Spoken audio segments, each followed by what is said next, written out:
Lost Love. These things happened to me nearly 10 years ago. I lived in a city, but the city was hot in summer. I wanted to see the country. I wanted to walk in the woods and see green trees.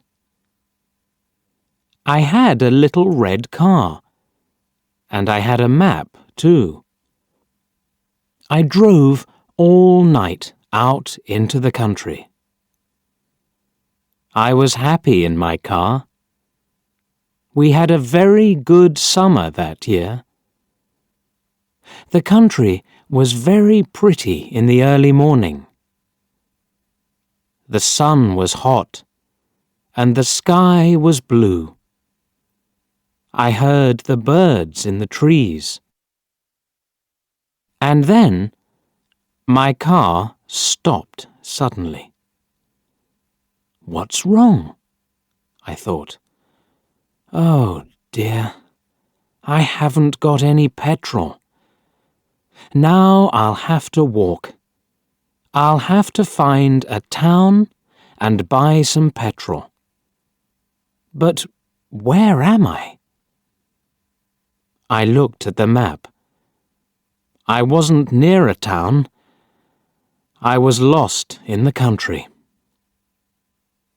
And then I saw the girl. She walked down the road with flowers in her hand. She wore a long dress, and her hair was long too. It was long and black, and it shone in the sun. She was very pretty. I wanted to speak to her, so I got out of the car. "Hello," I said. "I'm lost. Where am I?" She looked afraid, so I spoke quietly. "I haven't got any petrol," I said. "Where can I find some?" Her blue eyes looked at me, and she smiled. She's a very pretty girl, I thought. "I do not know," she said. "Come with me to the village. Perhaps we can help you." I went with her happily, and we walked a long way. There isn't a village on the map, I thought. Perhaps it's a very small village. There was a village, and it was old and pretty. The houses were black and white and very small. There were a lot of animals. The girl stopped at a house and smiled at me. "Come in, please," she said. I went in. The house was very clean, but it was strange too. There was a fire and some food above it.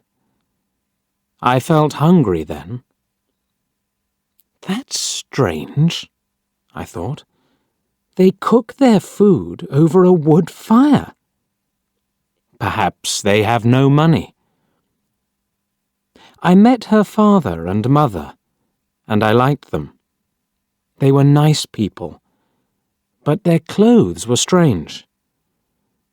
"Sit down," said the old man. "Are you thirsty after your walk?" He gave me a drink, and I said, "Thank you." But the drink was strange too. It was dark brown and very strong.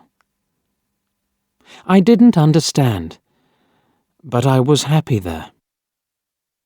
I asked about petrol, but the old man didn't understand. "Petrol?" he asked. "What is that?" This is strange, I thought.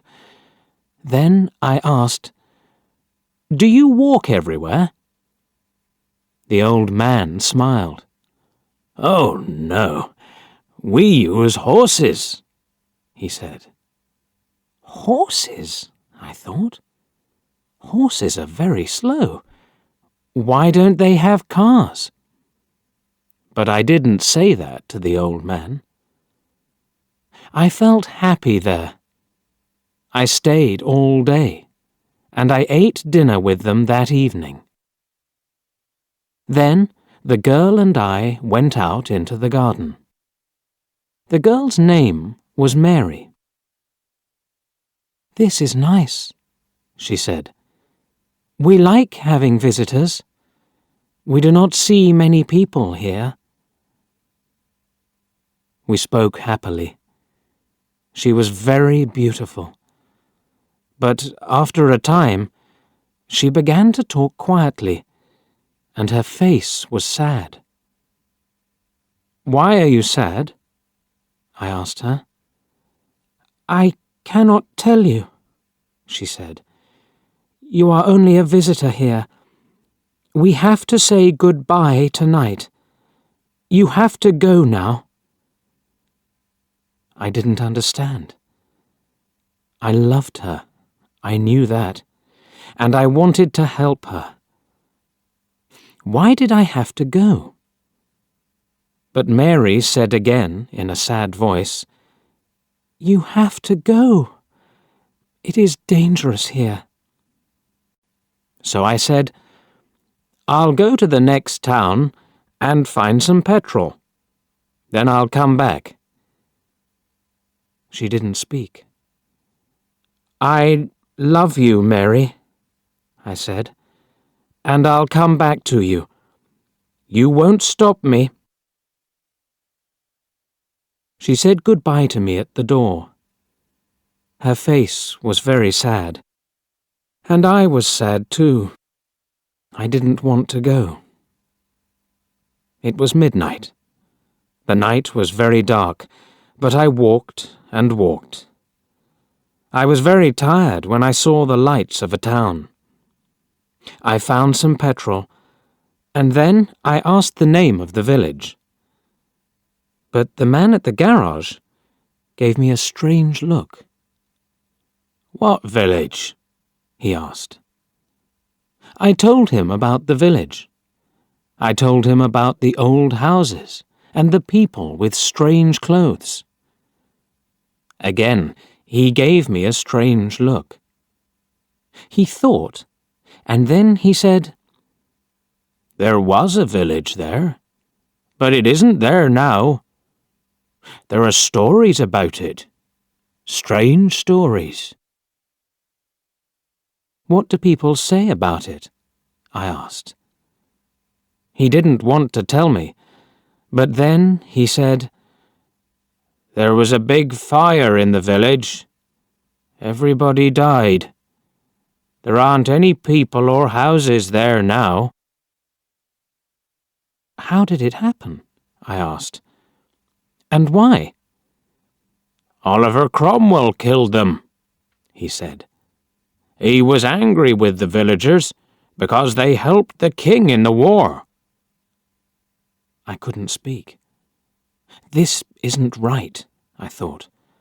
That war happened 350 years ago. Then I remembered the strange clothes, the long hair, the food over the fire, and the old houses. And I remembered, too, about the horses.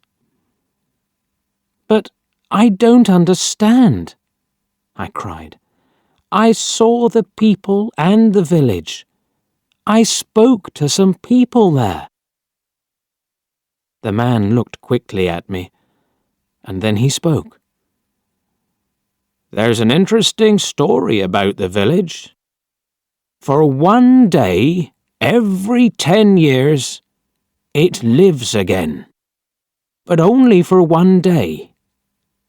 Then it goes away again for another 10 years. On that one day, you can find the village, but you have to leave before morning, or you will never leave." "Can this be right?" I thought. Perhaps it was. Mary said, "You have to go." She loved me, but she said, "We have to say goodbye."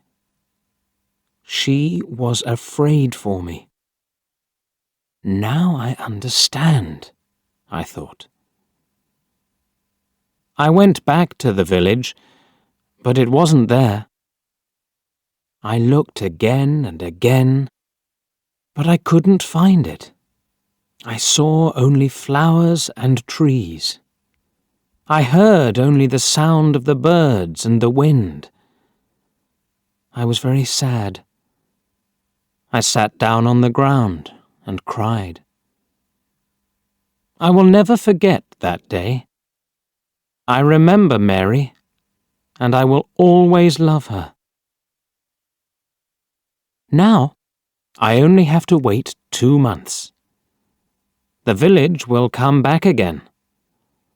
On the right day, I will go back. I will find her again, my love with the long black hair.